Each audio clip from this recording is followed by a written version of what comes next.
We now move well ahead in the story to Dave's last semester in college. At this point, Dave and Cynthia have been an item for a couple of years, though they have some significant problems, not the least of which is the rather screwy cult that Cynthia has become involved. Dave has just had surgery in Southern California and has hurriedly returned to San Francisco to recover and prepare for a final presentation in one of his classes. To help him recover, but also to educationally aid him in ways he never imagined, Dave is joined by his best friend in the gay community, Roger. This is an excerpt from the second longest chapter in the book. Chapter 11, Mothers. Within an hour of Cynthia leaving, I started receiving phone calls, and then Roger arrived. I filled him in on everything that happened, and he simply took over. He answered the phone. He monitored the length of time I spoke with people. He wanted me to rest, eat, rest, relax, drink lots of water, and take my Tylenol. He insisted I stop taking the heavy pain medicine. He said that stuff was horrible for me and that I was a big boy and could take a little pain. He gave complete updates to each group member when they called. Everyone agreed I needed one more day of rest before I resumed rehearsal for our presentation. There was one very interesting phone call from my mother. Roger answered, and I could tell by his voice that Mom was concerned. Adeptly, Roger lied and told her that he was a nurse from college. When the infirmary heard I was back, Roger told her, he volunteered to come over and help me. He said I was one of the most popular and important students on campus, and it was his pleasure to be of assistance. They chatted for several minutes, and Roger seemed very interested in what she had to say. It was really sweet. But the most intriguing part for me was that during the entire conversation, Roger did not sound the least bit gay. He used an unaffected voice for my mother. He sounded masculine and completely straight. He saw my open-mouthed reaction and turned his back. He told my mother I was napping, and he promised to have me call her later. She told him I should call when I felt up to it, and that she would be resting more easily now that she knew I was in such good hands. When he hung up, I accused, "You faker!" I'm going to the store. I want an explanation. If you don't start drinking that water I gave you, you're going to get an enema. Wouldn't that make you happy? No, it would not. He insisted and was out the door. Roger was gone long enough for me to fall asleep. I heard my roommate get up and complain that it was like Grand Central Station around there. I told him I was sorry, and he said he was joking, but I couldn't be entirely certain. I think he was expecting to have the place to himself for a few days. I told him I'd be out of his hair all Sunday and most of Monday. That seemed to make him feel better, and he was genuinely concerned about my health. He showed me the movies he'd recorded from cable while I was gone, and that was kind. He left fairly soon after getting up, and I fell asleep again. When I awakened, I smelled delicious food. There was a strong aroma of garlic. I got up and Roger had made chicken and vegetable soup, Caesar salad and garlic. It all looked like something my mother would have made. It was certainly similar to what my mother would have cooked had I stayed home. I started to cry. Oh, baby. Someone has to mother you today. Why don't you sit down and eat? I've got you all to myself, and we can chat. Again, there was barely a trace of lisp in his voice. He sounded like any straight man. I was as confused as I was moved. Eat first, and then we'll talk. The food was so good. Roger was generally a no-meat vegetarian, but he made an exception in this case because the rotisserie bird he bought for the broth was simply too succulent. The Caesar salad was very similar and perhaps even richer than the salad my mother made. But the star of the meal, and what truly touched me, was the garlic bread. It was made exactly like my mother made it, with generous bits of fresh oregano and topped with extra melted and browned parmesan. We ate the entire loaf he broiled. I was stuffed to the brim and grateful beyond words. I cleared the table and kissed Roger on the cheek on my way to the sink. He beamed, and I insisted he stay in his seat while I did the dishes. When I finished, I made a pot of tea and we sat in the only 2 chairs in the living room. I was ready to pepper him with questions, but Roger looked like he wanted to speak.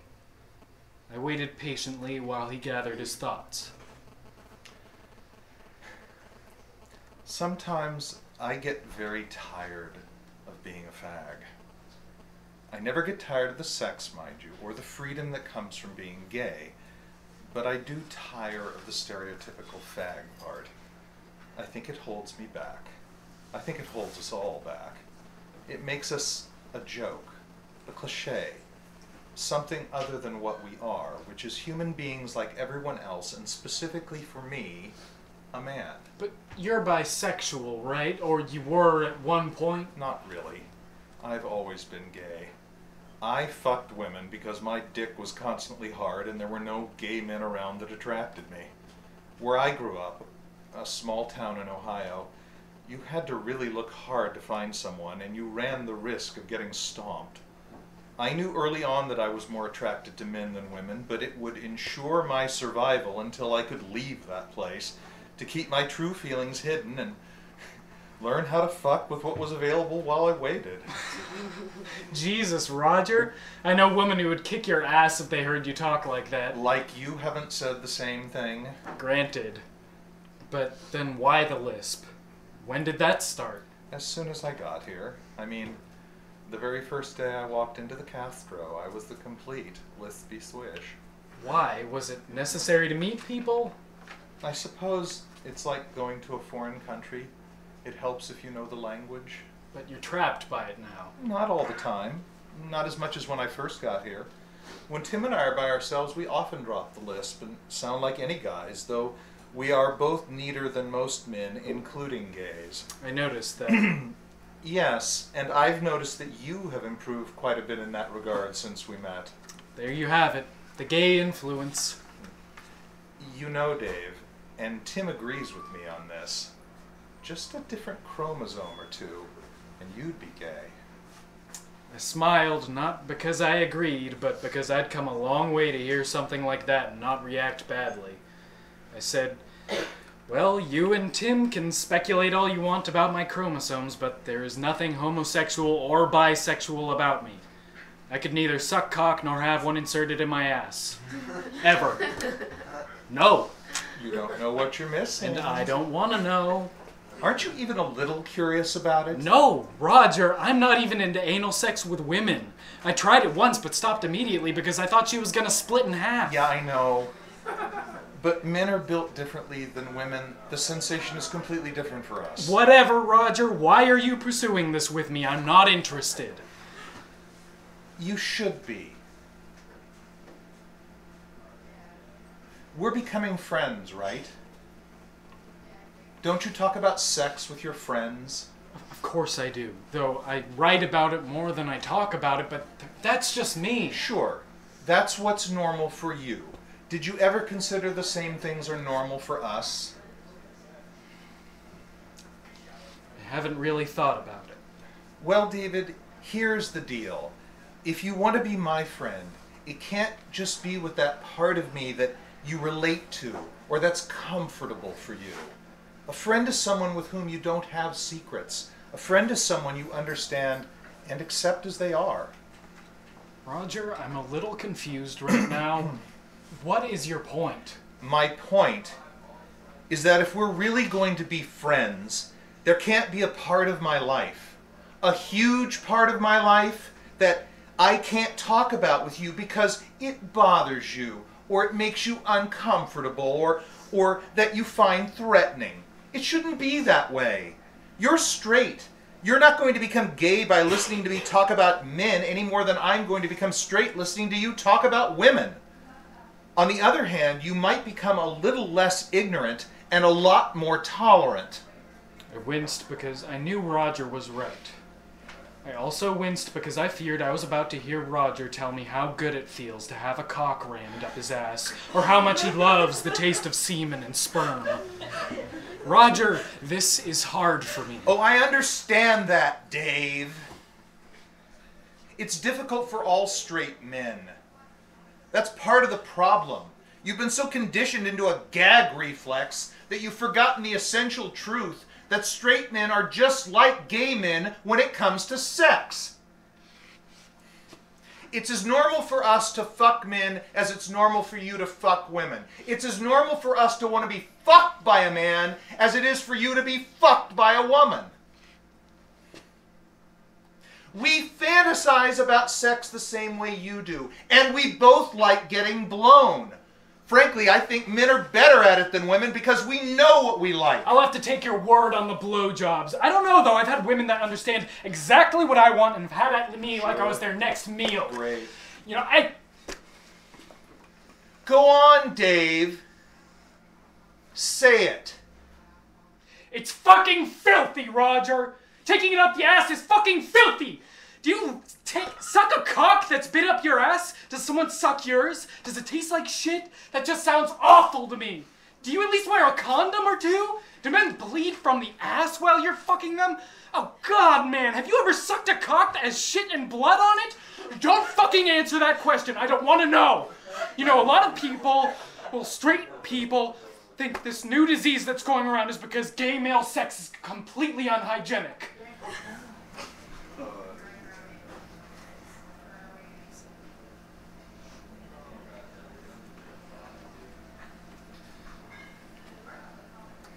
I'm so sorry. That was really ugly. David, I knew you needed to say those things. Now I actually feel like we can talk. It is possible, you know, for a straight man and a gay man to be friends. As for all your questions, I think you already know the answers. Glad we didn't talk about this before dinner. That's why I told you to eat first and then we'd chat. So you're not offended by everything I just said?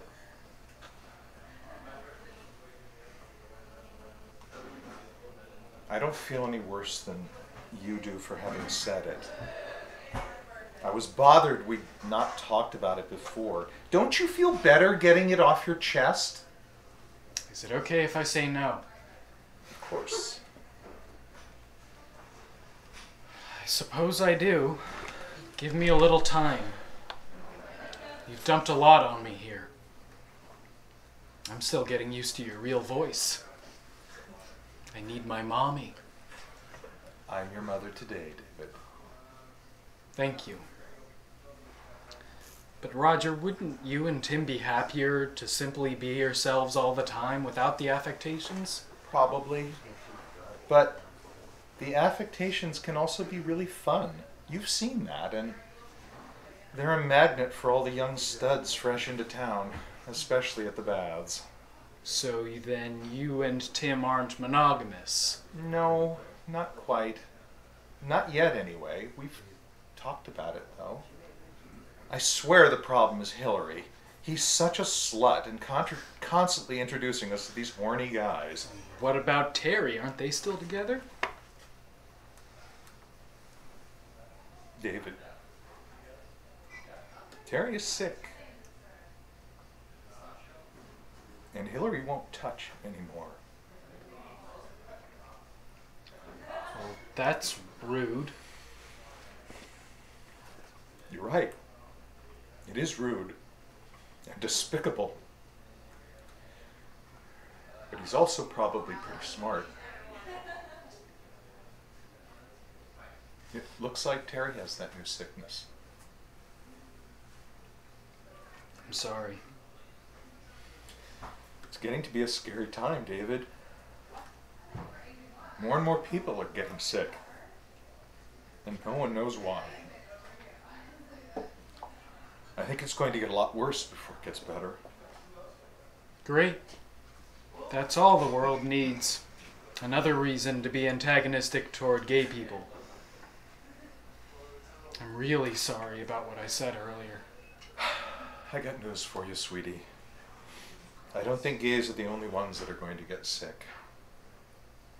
Really? So are the straights. Straight sex, not just anal sex? Any sex. Thank you for giving me the all-time erection killer. You're welcome. You mean it's time for me to settle down? Are you ready for that? I considered the question, and not for the first time. Cynthia's not the one? No, I don't think so.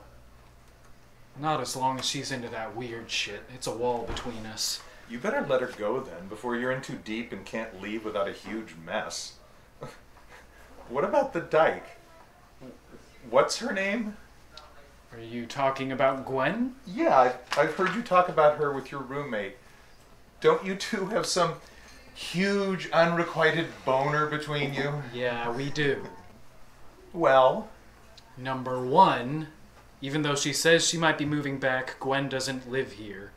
Number two, she's bisexual, not just a dyke, you asshole, and she has a pretty low opinion of most men. Oh, well, gee. Number three, the biggest issue between us is timing. Our timing is as bad as our phone sex is great. I'd love to work it out with Gwen. I think you'd adore her. Oh, I bet. But on the other hand, and maybe I'm naive here, working it out isn't what I'm looking for. That's true with Cynthia, too. I don't want to work it out. I want it to be right from the start. I want to meet someone, fall in love, and live happily ever after. I want that so much. You're ready for monogamy. Yes, I've been monogamous with Cynthia. I guess that doesn't include the phone sex with Gwen. That's not the same, but I know what you mean. Yes, I am ready to settle down. I believe in love. My parents are in love. I was in love once, I think. I want to be in love again. I've been knocked off my feet a few times. Roger, there was this one woman at State, an actress named Annette. I swear, my entire body became a hard-on when I looked at her. Ah, yes. The innocence of true love. No doubt you would have swept her off her feet had she known the purity of your affections. Okay, smartass, shouldn't you and Tim try a little harder to be monogamous? Yes. And We're working on it. you're supposed to be making me feel better, Roger. You're not supposed to be making me worry about you. I'm the one that's supposed to be getting mothered today. I am so sorry. What was I thinking? You were thinking about why you have to talk like a fag and how you prefer talking like a man. Then you decided to give me a crash course in gay awareness and friendship while allowing me the cathartic opportunity to clearly and succinctly express a short list of homophobic revulsions. The thing is, Dave, most gay people are just like anyone else, and that's the way it should be. I guarantee you there are people you know right now that are gay, and they act totally straight. Some of them haven't come out yet, but some of them have, and you simply can't tell because they don't act a certain way. You'd be surprised, Dave. We're not all swishy. You're just used to the Castro boys. And let's face it, for straights, the stereotype is easier to digest. How do you know that about other gay people? Because I've been gay my entire life, and I know gay people everywhere. By the way, I see straight people that act gayer than anyone in the Castro, and vice versa. We're all just people, despite the stereotypes. In fact, I think the sooner we can get away from the stereotypes, the better it will be for everyone. Thanks for coming today, Roger.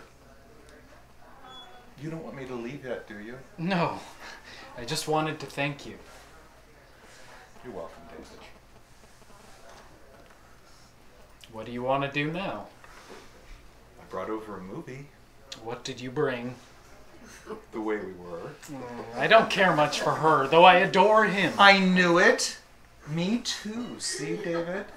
Just a different chromosome or Stop two. it. Make some more tea. I'm going to call my mother. Tell her I said hello.